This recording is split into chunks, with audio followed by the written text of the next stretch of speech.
ఎంత 60,000 కోట్ల రూపాయలు అక్కడ ఉన్న మహిళలు పాడి ద్వారా 60,000 కోట్ల ఇది అంత ఉంది. వీళ్ళు ఇక్కడ తీసుకొచ్చారు అమూల్ని.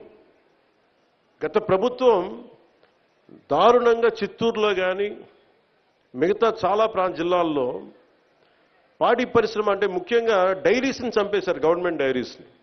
ఎవరి దగ్గర డబ్బులు ఉండకూడదు, డబ్బులు వాళ్ళ దగ్గరే ఉండాలి, మనం ఎప్పుడు దేహి అంటూ ఉండాలి. డైరీస్ని చంపేసి వాళ్ళ సొంత డైరీలు పెట్టుకుంటా ఉన్నారు.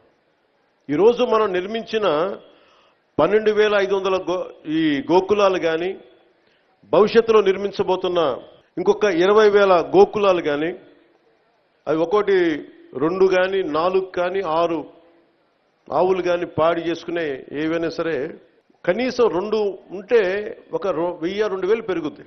ఎందుకంటే దానివల్ల రక్షణ ఉంటుంది, ఎండపొడ ఉండదు, శుభ్రత ఉంటుంది. అంటే ఇది కూడా ఆలోచించలేకపోయింది గత ప్రభుత్వం.